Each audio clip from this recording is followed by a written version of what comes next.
नमस्कार, मैं हूं विनय बोराना और आप देख रहे हैं आपका अपना चैनल हिंद बाग टीवी। आज हम एक अफ्रीकी देश के बारे में बात करना चाहते हैं जहां पर हाल ही में भारत के प्रधानमंत्री नरेंद्र मोदी गए हैं। नरेंद्र मोदी के बारे में विशेषता है कि कोई काम करने से पहले वो उस काम के बारे में बहुत अधिक से अधिक जानकारी लेते हैं, उसके बारे में रिसर्च करते हैं, फिर वो काम करते हैं। हम बात कर रहे हैं पश्चिमी अफ्रीकी देश घाना के बारे में, जहां पर अभी प्रधानमंत्री घाना गए थे। तो ऐसी क्या खास बात है घाना में जो नरेंद्र मोदी को वहां जाना पड़ा, और इस छोटे से देश में ऐसा उसमें क्या आकर्षण है जो नरेंद्र मोदी को प्रभावित किया था। घाना, जिसका पुराना नाम गोल्ड कोस्ट है, ये धरती सोना उगलती है और यहाँ के नागरिक गरीब नहीं हैं। इनकी जीवन शैली बहुत अच्छी है और महंगी है। घाना सोना उगलने वाला देश है। यहाँ पर कई माइंस हैं, इसमें कई तरह के माइनिंग होती है, कई प्रकार के पदार्थों की माइनिंग होती है जिसका एक्सपोर्ट करते हैं। उसके लिए ये एक्सपोर्ट करने के बाद अपने लिए खाने की वस्तुएं और कई प्रकार के रहने के संसाधनों का इस्तेमाल आदान प्रदान करते हैं। यहाँ पर जंगली जानवरों, पालतू पशुओं, हाथियों, शेरों, लोमड़ियों, कई प्रकार के वन्य जीव जंतुओं का बहुतायत में मिलता है। जब से कुस्तुनतुनिया यानी तुर्की की इस्तांबुल शहर पर तुर्कों ने कब्जा कर लिया, यूरोपीय देशों के लोगों के लिए भारत से व्यापार करना मुश्किल हो गया, क्योंकि आज ही नहीं हजारों साल से पूरी दुनिया भारत से व्यापार या भारत के सामान के ऊपर ही आधारित है, उनके ऊपर ही उनका निर्भर है। वो जब उनका मार्ग बंद हो गया तो उन्होंने वैकल्पिक मार्ग की तलाश शुरू की थी, जिसमें आपने पूरे विश्व के लोगों को पता है कि पुर्तगाल के जो नाविक थे भारत की खोज करने के लिए सबसे आगे आए हैं। उन्होंने भारत की ही खोज नहीं की, कई देशों की भी खोज की थी। कोलंबस जो भारत की खोज के लिए निकला था, उसने अमेरिका की खोज कर ली थी। फिर वास्को डिगामा ने भारत की खोज की थी। उससे पहले कई पुर्तगाली नाविकों ने पश्चिमी अफ्रीकी देशों के किनारे किनारे दक्षिण में उतरते गए।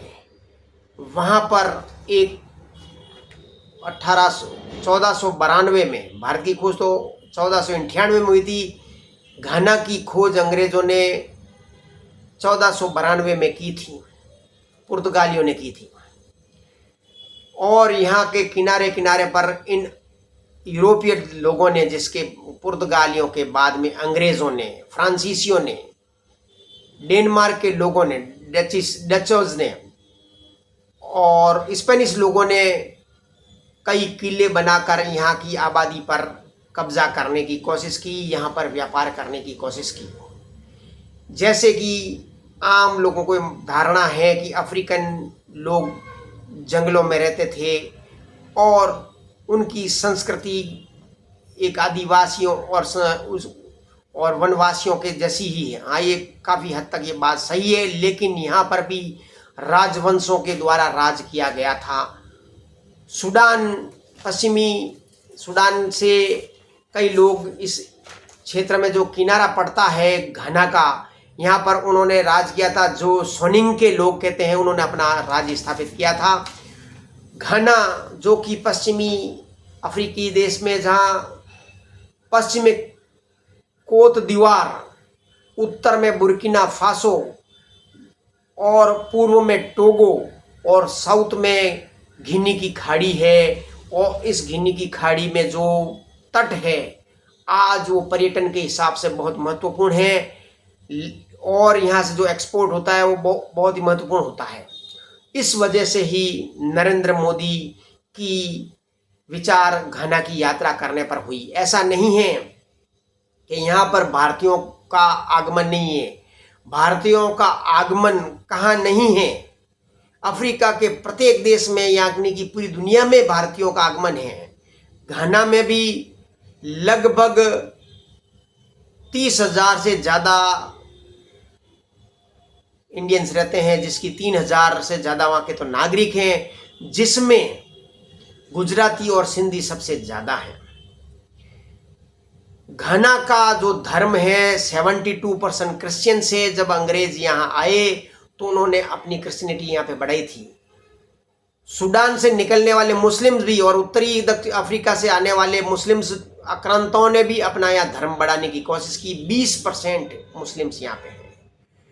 हिंदू यहाँ पे 2 प्रकार के हैं। एक तो हिंदू अफ्रीकी देशों में हिंदू मठों के द्वारा संचालित सेव महादेव की पूजा करने वाले, और इस्कॉन इंटरनेशनल जो कृष्ण भक्ति करते हैं, वहाँ पे ये वे वैष्णव धर्म को मानने वाले। लेकिन ये दोनों एक ही प्रकार के हैं। हिंदू धर्म यहाँ पे फल फूल रहा है, फैल रहा है, और यहाँ के लोग बड़े आत्मीय हैं।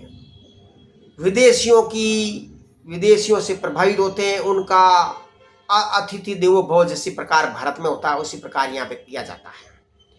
जिस प्रकार आपने देखा होगा नरेंद्र मोदी की जो स्वागत हुआ वो बड़े जोरदार ढंग से हुआ था। वहाँ के नेताओं ने भारतीय वेशभूषा धारण करके उनको पार्लियामेंट में संबोधित करने के लिए आमंत्रित किया था, और वो इतने आव भगत वाले हैं कि कई देशों के द्वारा जो उनके सर्वोच्च सम्मान होता है वो दिया जाता। और घाना ने भी नरेंद्र मोदी को अपना सर्वोच्च सम्मान दिया था, जिसका नाम है officer of the order of the star घाना।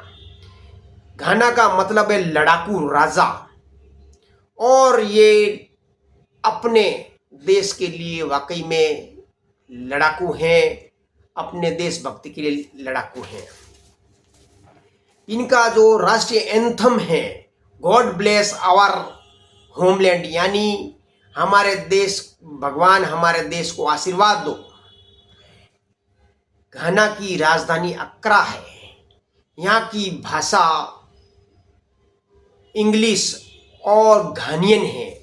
यहाँ की मुद्रा को घानियन सेडी कहा जाता है। अंग्रेजों ने घाना को 1957 में आज़ाद किया था। उससे पहले 1953 में ही भारत ने अपने वाणिज्यिक दूतावास अक्रा में स्थापित कर दिया था। 1957 में जब घाना को संपूर्ण आज़ादी मिली तब भारत ने यहाँ पे संपूर्ण दूतावास खोला था, अपना राजदूत नियुक्त किया था। घाना एक बहुत महत्वपूर्ण देश है जहाँ सोने का उत्पादन बड़े भारी पैमाने पर होता है। यहाँ पे पशुपालन भी बहुत तरीके से होता है। गायें पाली जाती है, दूध का व्यापार होता है, और यहाँ के लोग बाजरा, रताड़ू और मक्का ज़्यादा खाते हैं। यहाँ पे विविध सांस्कृतिक जातीय समूह हैं। उनकी जो संस्कृति है, कल्चर है, बहुत ही व्यापक और बहुत ही परंपरागत है। जहाँ यहाँ का म्यूजिक, डांस एवं आर्ट्स बहुत ही उन्नत है। और ये देश घाना गोल्ड कोस्ट 10,000 साल पुराना है। जिस प्रकार भारत में भी 10,000 साल पुरानी संस्कृति होने के जो एविडेंस मिलते हैं, यहाँ पे घाना में भी मिलते हैं। यहाँ पे हरे भरे जंगल हैं, और ये प्रवासी, यहाँ के प्रवासियों को अबरोनी कहा जाता है, अबरोनी। और गिनी की खाड़ी में जो व्यापार की दृष्टि से बहुत महत्वपूर्ण है, प्रसिद्ध है।